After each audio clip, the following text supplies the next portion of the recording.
So last year I got here and I was getting ready to get on another giant animal to ride over to the stage. And Sherry said, everyone's eager to hear your Sunday sermon. And I said, Sunday sermon, what's that? And she said, that's what we call your Sunday talk. And no one had told me. So I decided this year to write something more akin to a sermon. A secular one, to be sure, but... Oh, my brothers and sisters, my sisters and brothers, welcome to Maker Faire. It is lovely to see your shining and beautiful faces, to see the inspiration that is here. Where are we and where are we going? Where we are is amazing. Driverless cars might mean the end of 1 million vehicle-related deaths per year. With technology and science, we have improved the overall health and wellness of humans to the point that it is better now than it has ever been in history.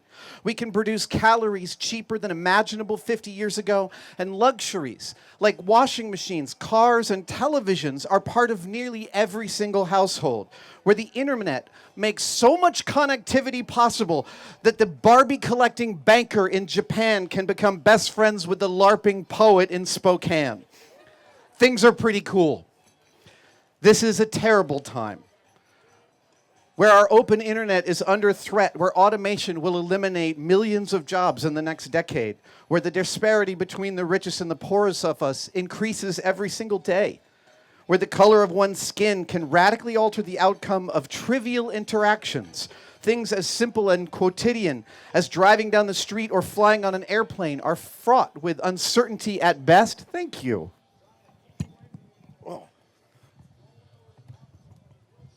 Hello. Oh, much better. Things as simple and quotidian as driving down the street or flying on an airplane are fraught. Where are they?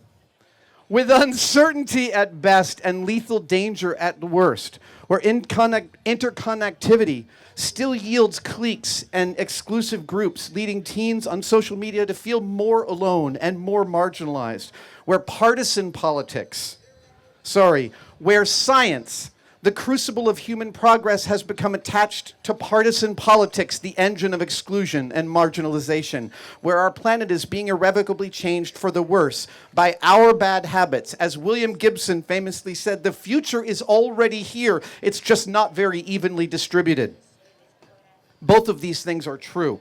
At the same exact time, things are as they have always been. They are both great and terrible. But where are we now? Now, temporarily, we are at the Maker Faire mothership in San Mateo, where we are celebrating that it has never been a better time to be a maker. What unbelievable tools we have at our disposal. We have 3D printers, final cutters, scanners, laser engravers, and every hand tool imaginable. And we are here because of you, mad scientists, makers, tinkerers, modders, plotters, planners, organizing teachers, parents, and inventors find that being around each other is inspiring. And seeing what other mad geniuses, makers, tinkerers, modders, plotters, planners, organizers, teachers, parents, and inventors are doing invests our work with more purpose and gives us ideas to go back home. It's invigorating and it's heartwarming. We are here to be part of a solution. We may not be able to see the pathway to the solution that can lead to an overall fulfilled, healthy, safe, and well-educated populace, but we can take each step that seems like the right one that's in front of us, and we can get together and share enthusiasm. That is a great first step to take. We come from so many different backgrounds and circumstances and families, and yet we are all here together. The Industrial Revolution turned us into a cargo cult and gave us consumerism, for better or worse. But we are here as a vanguard of a new way of thinking about consumerism. The devices that we are currently calling rapid prototyping machines will soon become so good they will be rapid manufacturing machines.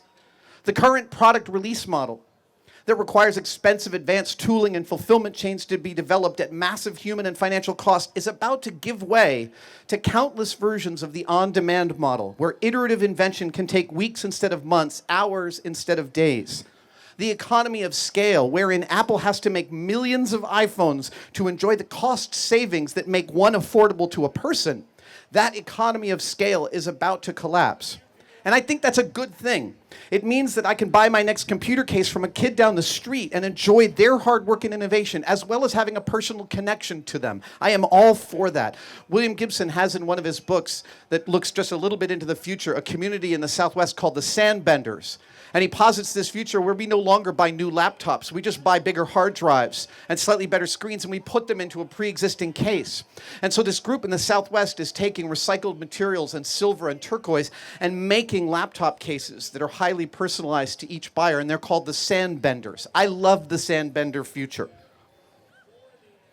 We're opening up maker spaces every single day in libraries, schools, hospitals, rec centers, boys and girls clubs, community centers, all over the country and all over the world. And we are here working hard to equalize and democratize the access to those spaces, working hard to share best practices, curricula, fundraising tips, and even tools and techniques with each other. And with these maker spaces, we are training a generation of makers, inventors, and digital natives to manipulate their world, hopefully for the better. And there may be a James Bond villain in here somewhere. Right now that position's taken by Elon Musk. And if he's our generation's Bond villain, we're not doing so bad. Elon spoke at TED this year, and he said a quote I love. He said, why is he doing all the crazy stuff that he's doing? Because he just wants to be able to think about the future and not be sad. I can't think of a better sentiment, no matter what side you fall on in any of these debates. So why make? Why do we make? There are as many reasons as there are hearts and minds, but some of the more significant ones. We make because in a world of suffering such as we live, having the illusion of control over an empty bench or a blank page or a silent room is how we build energy to help those around us. We make because humans have always worked out their problems in microcosm. And while we share child-rearing traits with orcas and social hierarchies with gray wolves, we are the only ones making marks on paper about it. We make because we're storytellers, using the narrative form to understand our universe, our surroundings, and each other. Stories are how we truly communicate and make sense of our experience. We make because iterative failure is as important a technique as iterative success. And let's talk about failure. I know that I did this last year, but it's worth repeating. By the age of 13, a young girl has already been inculcated with the cultural idea of perfection that she'd rather say she didn't complete her coding assignment than show 5 pages of bad code. People who don't admit to failure and resist confronting their own shortcomings will eventually be the inhibitors of progress. They are the opposite of agents of change. They're anti-reagents. We need to talk about helping kids to understand failure, but we need to talk first about what we mean by failure and what benefits it might yield. When we say failure, we truly mean failure with a small f. Failure with a capital F is like, I got drunk and missed my own surprise party, or my son's bar mitzvah. No, I tried to make that a joke, but it's so horrifying, no one ever laughs. When we're talking about failure, again, we mean with a small f, and what we mean is things not going according to plan. Nothing ever goes according to plan. Nothing ever goes according to plan. And that's the plan. That whenever you set out to make something from nothing, a song, a poem, a table, you start with a plan and then things go awry. If Buddha had to choose a 5th truth underneath his tree, I'm convinced it would be nothing ever goes according to plan. And that's why we do it. Because confronting ourselves and our own biases in the microcosm of the blank sheet of paper, the empty room, or the pristine bench is how we practice and succeed at better taking, knowing ourselves and our loved ones. It's how we come to know and love ourselves. We can't, just as the flight attendant says, you've got to put on your own oxygen before putting the oxygen on your child. This is how we practice. And so, my fellow makers, mad geniuses, tinkers, modders, plotters, planners, organizers, teachers, parents, and inventors, let us help the moral arc of the universe bend towards justice. Let us go forward and spread the word that we can use our skills for good, for the betterment of our lives, our communities, and our planet. This isn't partisan. Let's move forward with these things in mind: acceptance, inclusion, sustainability, democratized access, creativity, support, forgiveness, safety, and love. As the late amazing statistician Hans Rosling said, I have a suggestion for a new term for the developing world. Let's just call it the world. Let's here together at Maker Faire work together on making a better one. That's my Sunday sermon.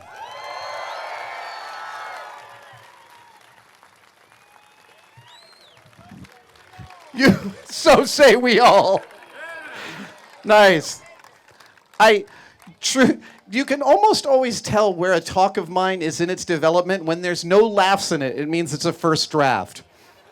I always forget to put laughs in the first draft because I'm just getting the material out. And now I have some more time up here on the dais, and I'd love to take some questions from you lovely people. Yes, sir. What is next in my career? Your guess is as good as mine. I am still working hard with the amazing team at Tested.com to do more one-day builds. We are traveling to some faraway lands soon to do some amazing builds. The stuff that we have more 3D printers than we have staff members at this point. Yeah, and some of them don't suck, actually, now. This is really cool. Tested is still a primary center. I have pitched some other television ideas, and I'm waiting to hear if some of those will take. I'm really excited about telling stories on television again, but I also love this new format where you don't necessarily need television. Yeah, it's great. Someone said recently, they suggested on Twitter that I should host a Saturday morning maker show. I love this idea so much, we're actually starting to dive into the possibilities of something like that. Yeah. Besides that, oh, nice. Oh, is this for me? What is, this is, oh my goodness, this is so beautiful. This isn't for me. It is? Oh my God, that's so beautiful. Oh, thank you so much. Oh, God. That is so beautiful. Look, I'll post a picture of this up on my Twitter. Oh my God, and there's and there's us. Fabulous. Oh, I love this stuff. When I move to another shop, one of the key things that I need is lots and lots of wall space. Oh my God, my diet Snapples. Hydration is important, especially here. Yeah, ultimately, I still don't know what I want to do when I grow up, and that's a great part of the plan. My boys are 18, so we're in a big, massive shift. Our whole world's about to change. My wife graduated yesterday from grad school. Yes! Congratulations to Mrs. Don't try this. Other questions? Yes, sir. I should do my experiments here instead of on TV. Do you know that would take all day and it would be crushingly boring? The best part about television is we cut out all the 10 hours of screw-ups and just cut in the really funny ones. And the reason you never saw Jamie get hurt is because he would refuse to react because he knew that would get on television. So he'd be like, I might have some stitches, but it doesn't matter. Yes, young man in the F3 hat.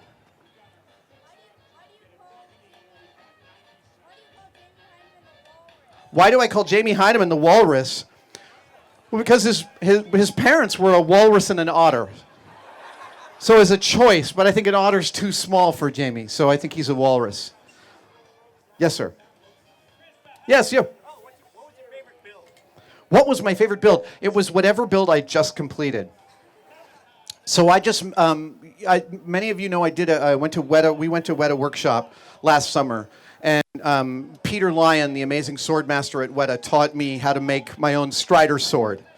And that was an amazing day. He also taught me the right kind of aluminum to use to make a movie-type weapon and a whole bunch of technique.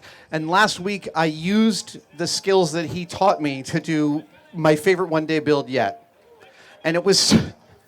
So this is funny, right? Like, obviously, I build stuff for a living. I build it all day long, and my crew, I showed them what I'm working on, and we talk about it.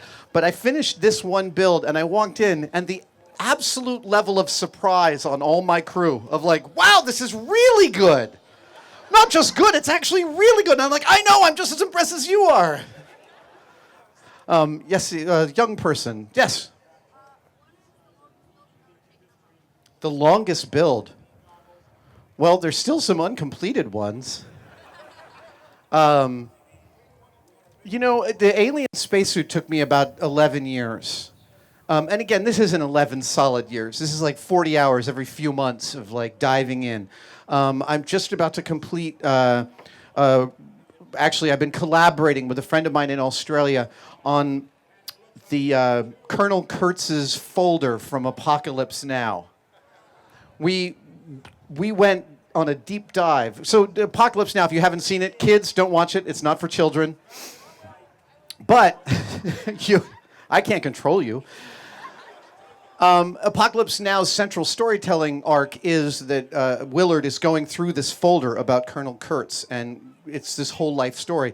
And so we unpacked the film, and my friend actually found many of the original photographs that were used to be modified for Apocalypse Now. And then we made up all these fake documents, and we found pieces, and Francis Coppola actually gave me access to what's left of the real folder, which is like 15 pages, and that's it. But that was invaluable. So this is that was 5 or 6 years of work together to finish that one. Yeah, you know, I had to build a whole wall of shelves in my shop just to see uncompleted projects. So to me, there's never, people's like, how do you get stuff done? And I'm like, I get about a third of what I'm doing done. Everything else is sitting there waiting, taunting me. Yes. What's that?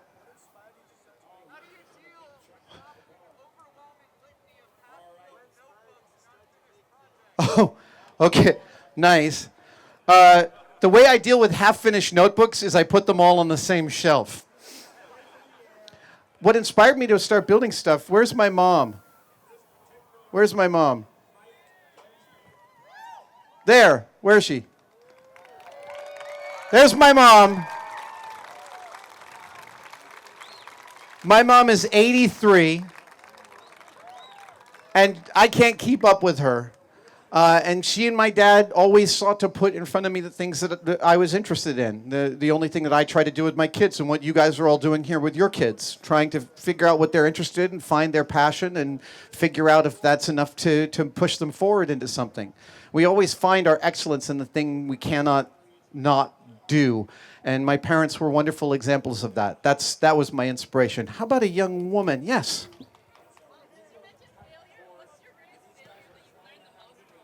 My greatest failure that I've learned the most from, well, I've been divorced. That sucked. You know, I don't know if there's learning the most.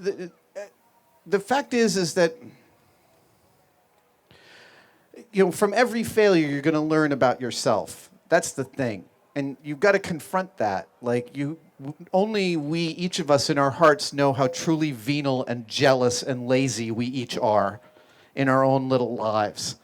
So to me, when I get asked something like, you know, how did you get where you were? And people want to think about a linear story of success. None of them are actually linear, but they're all based upon knowing myself through failures, through being able to confront and forgive myself and ask for forgiveness for the things that I've done to my friends and my loved ones that, you know, when I wasn't paying attention. I think really all my failures are going to be categorizable as failures of a lack of attention on the right thing. Right? That seems to me, it only just occurred to me up here right now at this second, so I'm going to have to unpack this. But I think that is really the thing, right? Just paying attention, paying careful attention to what's going on and what your complicity in it is. I know I'm talking really abstract, so you want a really good screw-up story. On Mythbusters, we did a 22,000-foot fall.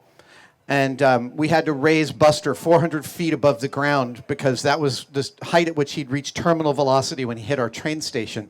And I had worked out everything except for the transfer of Buster's weight onto the balloon. And there was this 1 foot jump that was going to occur when I pulled this quick release. And I thought, oh, it's going to be fine. And that 1 foot yank on the rope ended up giving 5 separate people rope burns and causing a failure of our 6 weather balloons, which were 6 of the last 12 weather balloons in the United States of the size that we could order in time for this story. And by the way, we were up in Gold Country, and it was 118 degrees in the shade. So we were showing up every morning at 3 a.m. and working by car headlights to get ready to film by 9 a.m. because the fire risk was so high, the fire department was requiring us to leave by 10 a.m. And I screwed this one up, meaning that instead of finishing on a Friday, we all had to wrap up and go home and come back the next day. That sucked. Behind me, yes. Hello. If there's one thing I could say to inspire young makers, did I meet you at the airport just the other day? Okay, good. I thought I was remembering. God, one thing? Can I choose like 20?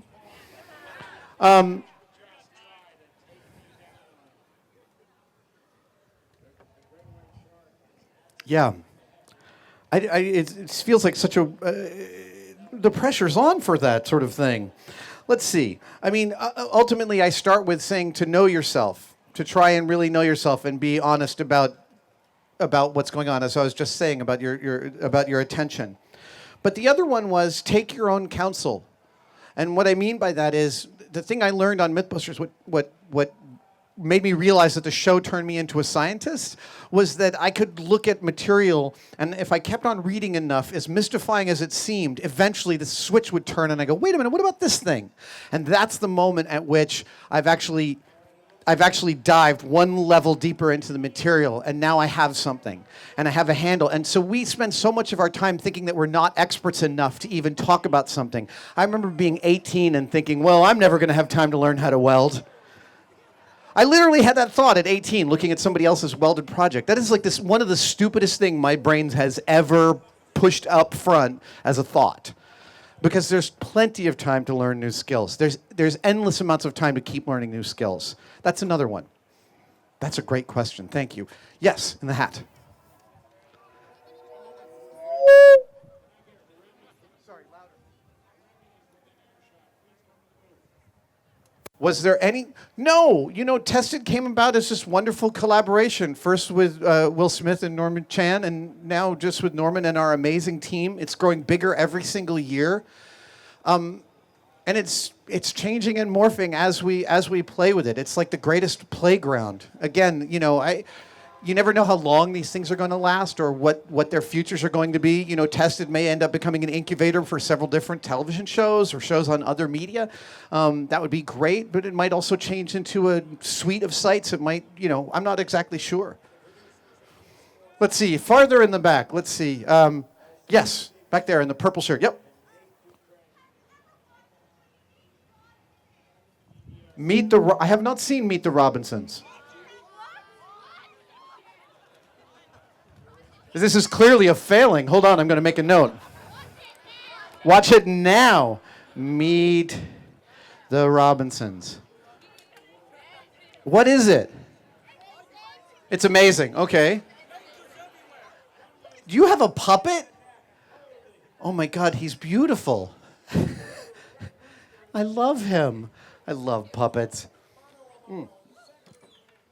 Okay, I see you. Let's see. Hello. How about purple? Yeah, right there. Go for it. I have not. I guess that. I will try. Okay. Look at all you guys holding up. Who is the yellow person? Is that the bride? It's supposed to be me, and I'm shooting something. That is... It's what? It's for me? Oh, my God. Oh, this is for me? Yes, that's for you. Okay, now I think I can safely talk. Look at that. Oh, that is so lovely. Wow, I look more badass than I ever will in life. And you've completed my beard. You've eliminated the little space here. So maybe I'll try that. And I'm on the carcass of an alien. Oh my God, you put me in the Alien Covenant spacesuit. Thank you. That's because that's all I want to be, is back inside the Alien Covenant spacesuit. Oh my goodness, I'm getting some booty from this. You guys are awesome. Okay, young man in the Captain America shirt. My favorite tool. Oh. It's hard to beat a multi-tool of any kind. I don't care what kind it is. It can be $10. You got a Leatherman? No. It can be $10. It can be a Swiss Army knife. I've gone through many, many dozens over the years. But the multi-tool on my belt is so important that whenever I fly, I was just back east in Boston and Detroit this week, and I find it crippling. Like, it's literally part of my almost hourly practice to reach down and find that. And multiple times per day as I'm checking my pockets, the Leatherman's not there when I fly. And I'm all like, ah! I feel like I'm missing a shoe. That also being said, it's really hard to beat a hammer. All right, farther in the back. Yes, yes, and the young man in the red shirt.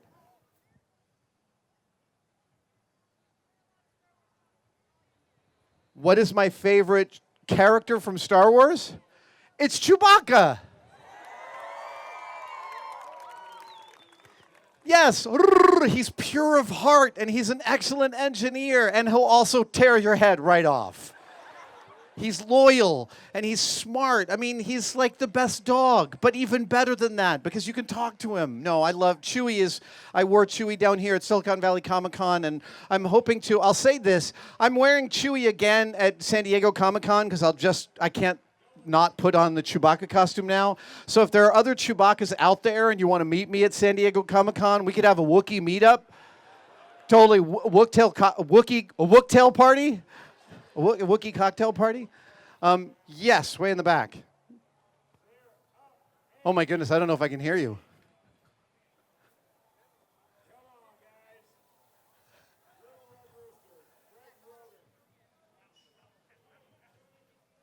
Did someone hear that? What made me decide to pursue Mythbusters? That was actually a call from Jamie Heineman. We were originally hired as talent on that show. And Jamie called me up and said, my shirt's on inside out. No, it's not. I'm confused. I thought the buttons were on the wrong side. In 2002, Jamie Heineman, who had been my former boss, called me up and said, I've gotten a call from Discovery to do this weird show called Mythbusters. And I remember saying, that's a terrible name for a show.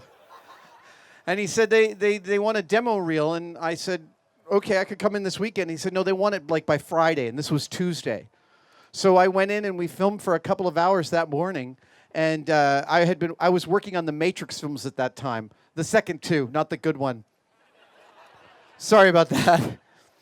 And we shot this demo reel, and they brought us in, and we started filming in May of 2002, and we literally never stopped filming until November of 2015. It was 13 straight years. Yeah, it was tiring. Jamie's got a completely artificial arm now. I'm kidding. Yes, young lady. The worst injury I've had from making something? Well, you have to take your pick of the stitches that I have gotten. I have about 75 spread between my two hands. And they're almost always multiples of 7.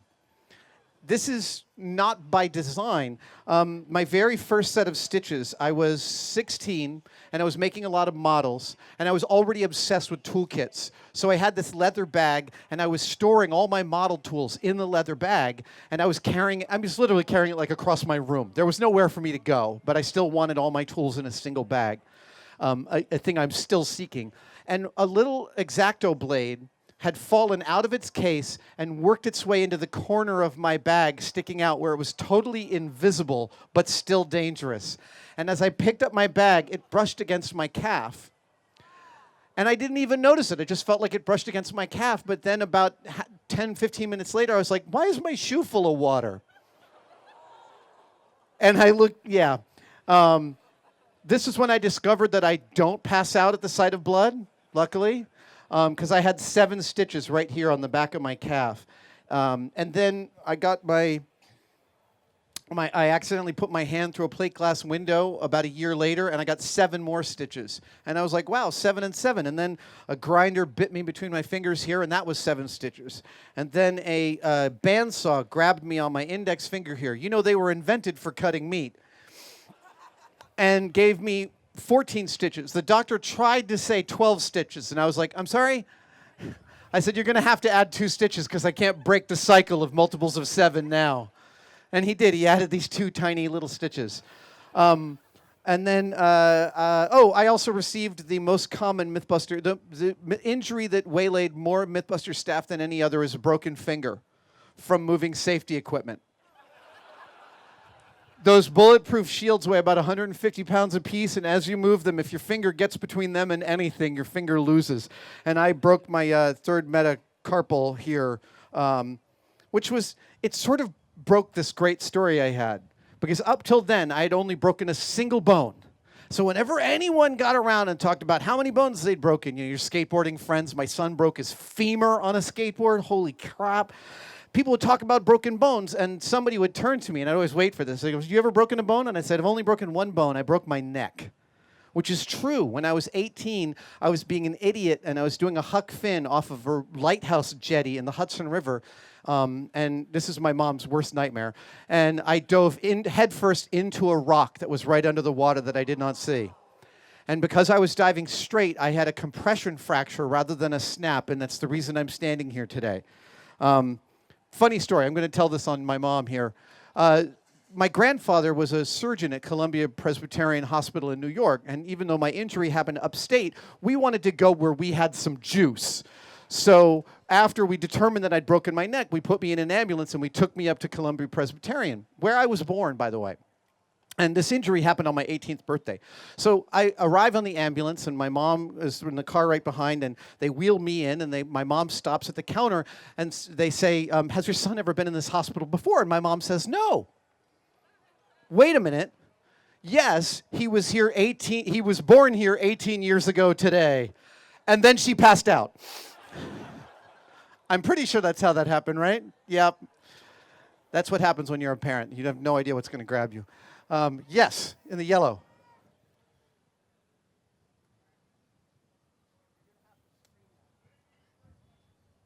When did I get my first electric saw? Oh, wow, that's great. My first electric tool that was really important to me, I'm trying to think through the saw. I don't think I got a circular saw for years and years and years. The first big tool I had was a cordless drill, the old Makita, the very first one with that long battery that was like a magazine. Oh, that thing was so awesome. It survived for 20 years on my watch, and I think I still have the body of that drill somewhere. Circular saws are great for cutting your fingers off. They terrify me. Circular saws and table saws are the scariest things that I use every single day. I can't I'm always imagining as I'm feeding wood into a table saw that like a group of clumsy greased ball bearing movers are about to spill ball bearings across and then I think I'm going to get a saw stop. That's the next thing. Yes, sir, in the yellow. What I would consider, you're asking about the Dallas Makerspace specifically, but I would consider doing one-day builds at all sorts of makerspaces, and we have been doing a little bit of that on this sort of fact-finding tour that I've been doing under a grant from Chevron that started from the OSTP under the Obama administration. We have been traveling and doing a little bit of making in spaces, and it's part of a much more long-term, ongoing project that I want to do because. In late last year, I participated in Obama's South by South Lawn celebration, his version of South by Southwest. And as part of that, I went to the Digital Harbor Foundation in Baltimore, and we built, under Jen Schachter's amazing design, the SXSL letters that were 7 feet tall and lit up. And we built that with 50 kids at the Digital Harbor Foundation. And it was a long 12-hour day, 50 kids making these 4 letters. That was twice as much fun as being at the White House the next day. And I had a great time at that party. What's that? How do we get on? I'm not sure how this is going to proceed. I now sit on the board of the wonderful Nation of Makers. Nation of Makers, if you don't know, I'm sure most of you do, is a nonprofit geared towards helping makerspaces share best practices and curricula and ideas and tools and techniques with other makerspaces. All these makerspaces I mentioned, many of them are starting up in a vacuum. And we want them to have a community. We want them to find a community as soon as they raise their head above and say, I want to build a space to empower kids to change things around them. And so this is likely to continue under the auspices of NOM, Nation of Makers. Back here, yes.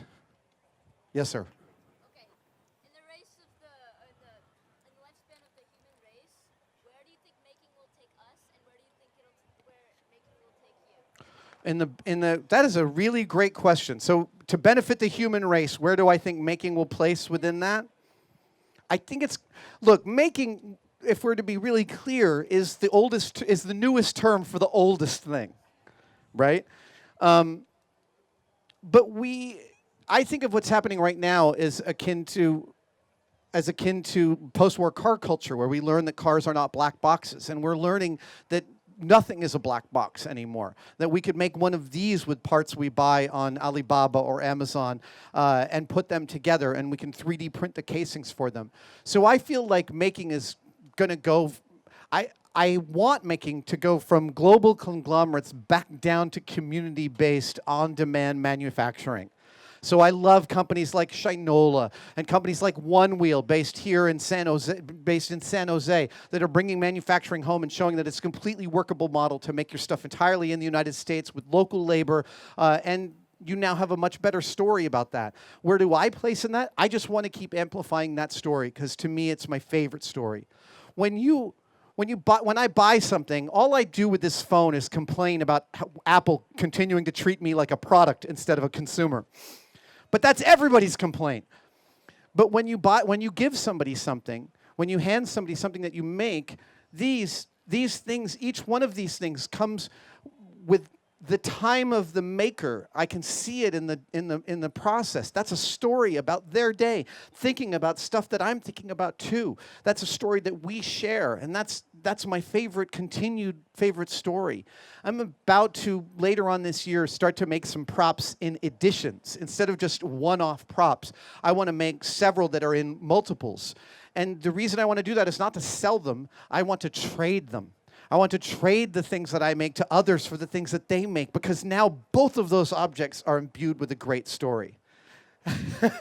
How's that? All right. We got like 25 more minutes. Yes, sir, in the beard. So, you've been requested to come to DEF CON. Are you going to show up? I don't know if I'm. When is DEF CON this year?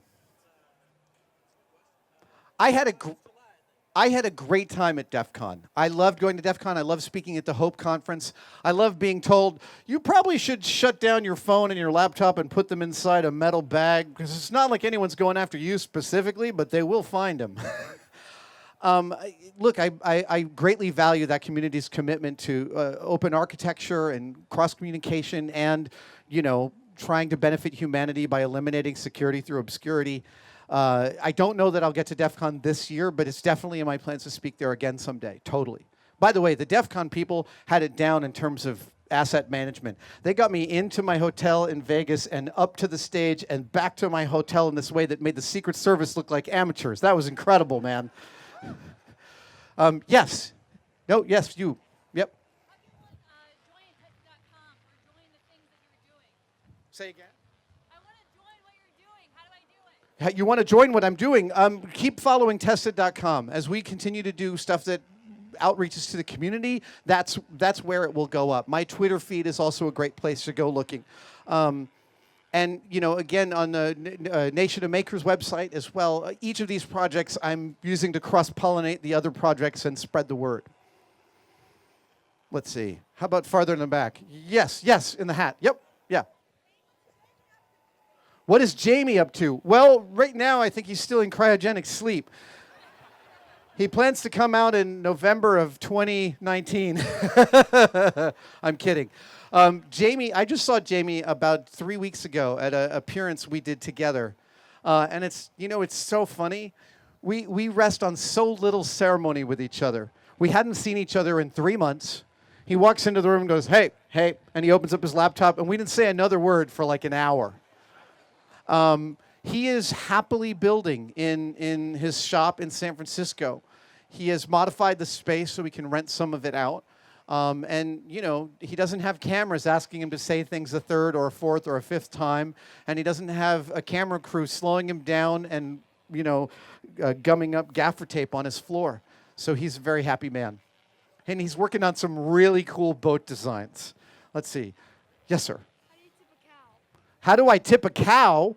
Why would I want to tip an animal as gentle and productive and delicious as a cow? I think cow tipping is a total myth, isn't it? It is. Okay. I was wrong about that at some point, but yeah, cow tipping is one. The animal myths were one we never went towards. Although I came across one recently. No, that's not repeatable in public. Okay. Let's see here. Let's go over this way. Yes, blonde person in the sunglasses. Yeah. Where is the headquarters of Tested? It's in a secret location in San Francisco. Yes, Puppet Master.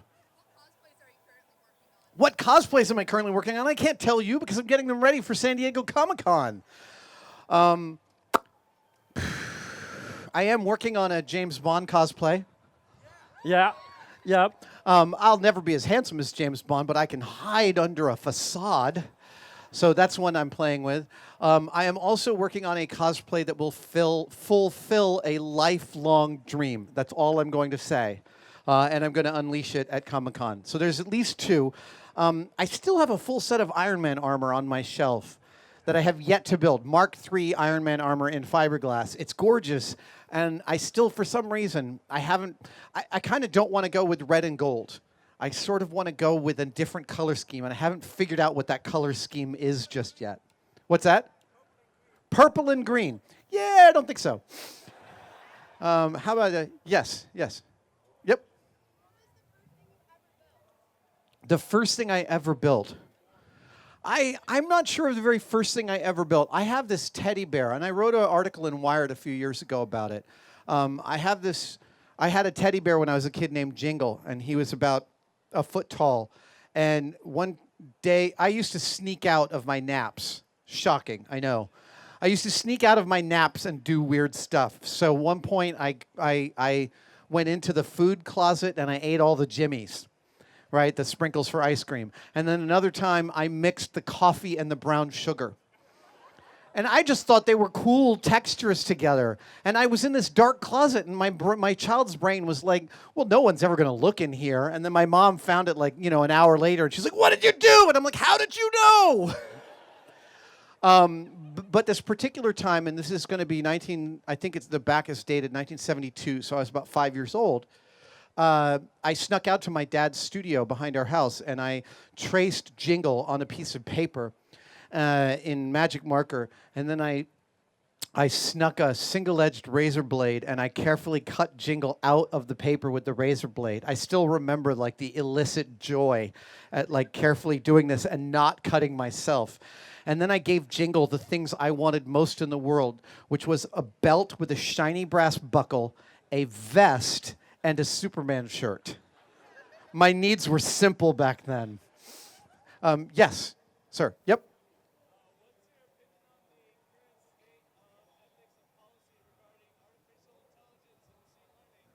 What are my states thinking about the current ethics and politics of machine learning? This is a really wonderful conversation that our culture should be having. There was a lovely TED Talk this year, and I'm terrible with names, but given that said, there are courts in the U.S. using algorithms to determine the possibility that someone will reoffend.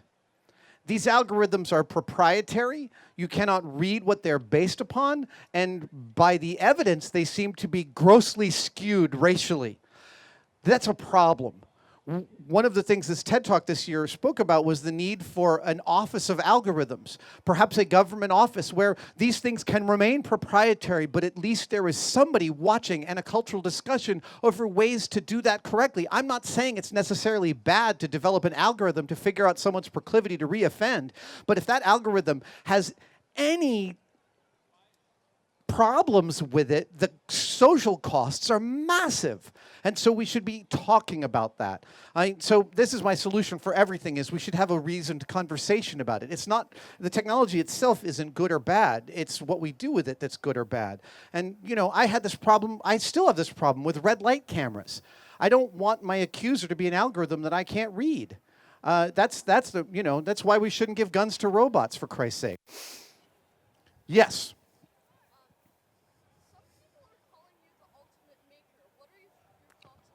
Someone calls me the ultimate maker. That's totally ludicrous. I'm just another person. I screw up and I yell at my kids and I poop every day like everybody else. I think so look, I have the luxury of having a large platform, and I appreciate it and I like using it. But I really want to make the case that it's important not to think that anybody is more special than anybody else. That this whole world is as much a mystifying ordeal to me as anybody else. So there's nothing ultimate about my making. I screw things up all the time. I don't finish stuff I want to finish. My time estimates for how long it'll take me to finish something, my tested crew will tell you, are off all the time. I overcommit. I don't spend enough time at home. I travel too much. There's all these things that are problematic, but still stuff to work out. But there's, our culture. Right. So I'm benefiting from a culture of celebrity at the same time as I'm decrying it. And I know that's a contradiction. But I guess it's like if you think of somebody as the ultimate of something, you immediately place yourself outside that category. And that's the problem. When I was a kid, I placed myself outside the category of popular and smart people. Those are two separate categories. But I place myself outside that category, and those when you do that, you're damaging yourself. You're damaging the possibilities that you could experience. Nice GoPro Hero 5, by the way. Let's see. Yes, in the green shirt, Star Wars hat.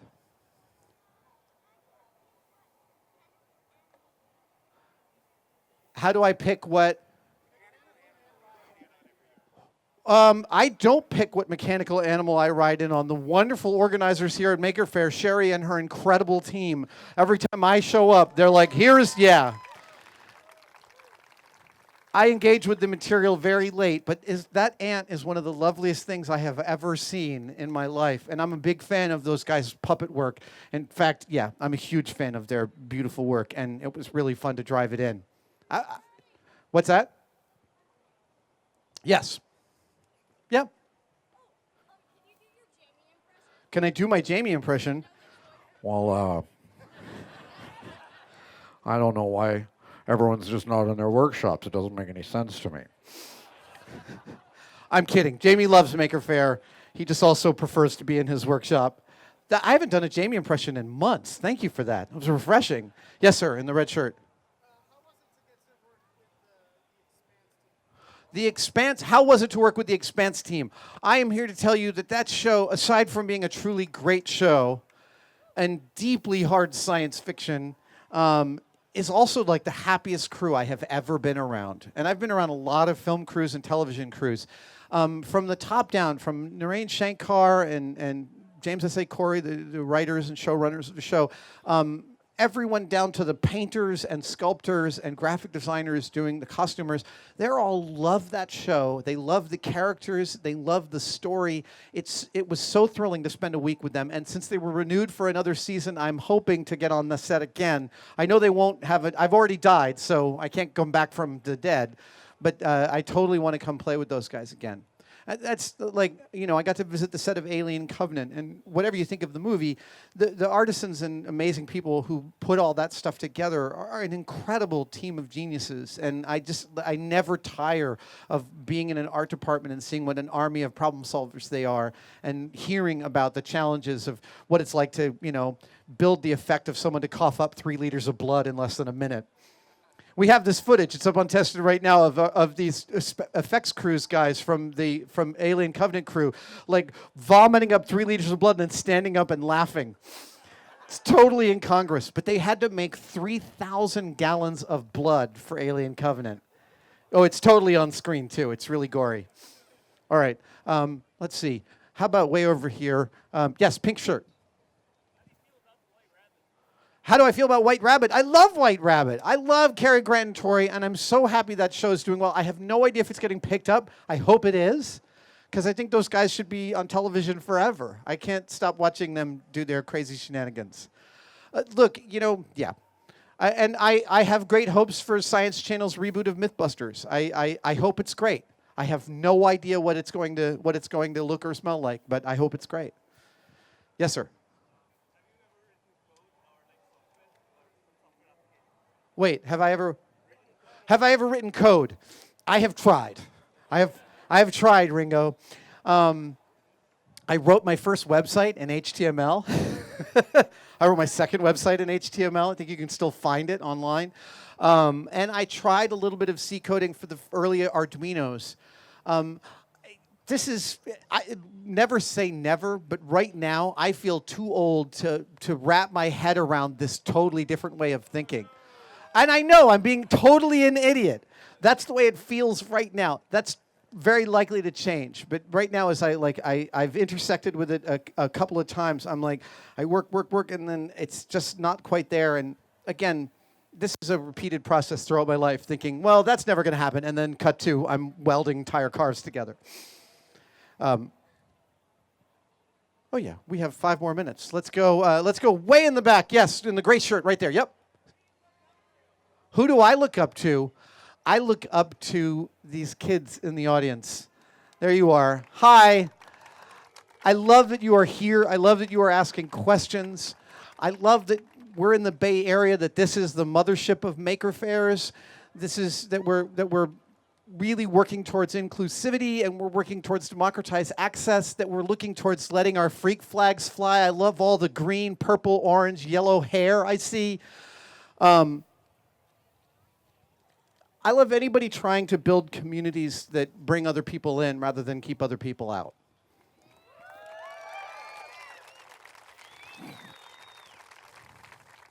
See, I just said something that's seemingly political, and yet that is a completely nonpartisan thing to say. And yet it's not. How screwed up is that? How screwed up is that? It's very disturbing. Okay, yes. Yes.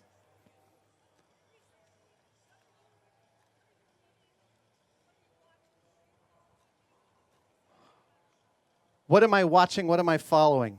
I don't watch nearly enough television these days. I'm really excited about the new season of Master of None because I love Aziz. I've heard there's a standalone episode there that my son was telling me I have to watch called I Love New York or I Love You New York. I continue to follow the wonderful Matthias Wendell, a wonderful maker extraordinaire, builds everything out of plywood. I'm waiting for him to build a car. I'm sure that'll happen. I had Laura Kampf visit the shop the other day. She's here at Maker Faire. She's amazing.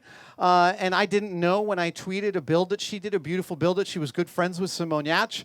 And so we brought her in to do a one-day build with me. I'm totally inspired. And then I'm saying, maybe Laura, you could teach me dovetails. And she's like, yeah, maybe I could, but I'm not very good at them. I learned them to do the video about the one-day builds. And I'm like, oh my gosh, you're just like me. That's awesome. So next time she comes, we're going to try and figure out something to learn together. I watch hours and hours and hours of build videos online, sometimes without sound, because I don't need the sound. I just like watching workshops go. And I love even the terrible videos of people who don't edit out their hand screwing of screws for 15 minutes. I don't mind. I just sit there. My wife can't believe how much of that I can take in a sitting. But for me, it's like, I'm not in the shop, but I'm almost in my shop. Do I have time for a couple more questions? Yes. Okay. Yes, up here, right up front. Yes.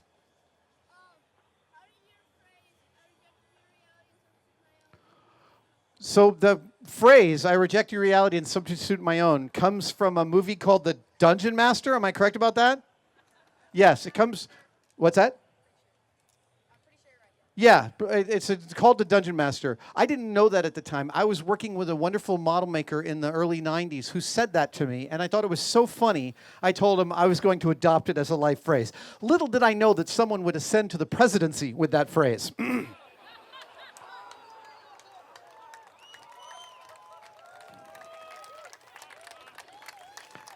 My catchphrase is being used not for good necessarily. But I'll give credit where credit is due. Let's see. Yes, sir. Yeah. What's that? It's a drawing of an Apollo flashlight. I can tell that right away. Are you going to build this? You're having a machine right now? You're machining it yourself. That's awesome. Can I have a high five? Oh, yeah, I totally can sign it. And now you've got some DNA on the pen. Excellent. In the back, waving the hat. Yes. Iron Man in deep space. You think I should do a deep space Iron Man? Okay. I was thinking of a Desert Storm Iron Man in all the taupe and putty colors of Desert Storm camo. But Deep Space is good too. Let's see, way in the back, holding your arm up. Yep. You're going to have to yell so much louder.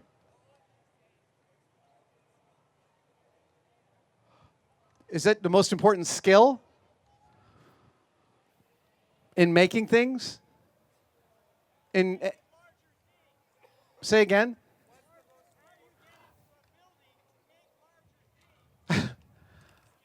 What skills for building larger things? You know, it's the same as building small things. It's just about thinking through the shapes. I have this model-making book in outline form on my computer for the last 15 years, and someday I will write it. I promise. I will someday write it. But the whole first chapter is merely just about how to think through shapes and how to look at organic forms and see the shapes that are in there. Looking at an umbrella and realizing it's a triangle, but it's also a simple curve. Looking at a car and realizing that it's this part of a cylinder, this part of a compound curve, this part of a rectangle, this part of a cube. And once you can start to break things down into those shapes, then you can start to make those shapes and figure out what tools you need and what order of operations. But this thinking through the shapes, I mean, for me, the best skill that taught me everything else was building paper models. Building this wonderful series of books called The World at Your Feet by Alan Rose, an architect. And these came out in the 80s. And you could build a Taj Mahal or the Sears Tower in Chicago or the Chrysler Building in New York. And these were paper models. They're not die cut. They're not pre-scored. They're just blank they're just sheets of paper with drawings on them, and you've got to do all the scoring. But if you can build a model out of paper, you can build anything. Seriously, because paper construction is the same as sewing, is the same as welding, is the same as carpentry. These are planar forms meeting under certain rules and conditions. And if you can learn one, all the others become cross-translatable. How are we doing, Sherry? Where are we at? What's that? Mike is going to give you your next set of instructions. Okay. Mike, how are we doing? We're doing great. So I'm going to tell the... All right, so I'm gonna give everybody the guidelines for getting autographs from you. Yes, absolutely. And a couple other quick things. So let's go over here. Okay. First of all, I wanted to say thanks, and I wanted to make sure you got one of the Maker Faire blue ribbons. Oh, thank you. Yeah, you're welcome. That's awesome. Thank you so much. I mean, year after year, you come here and you inspire all of us, and it's just the best. And it means a lot to all of us. Thank you. Thank you.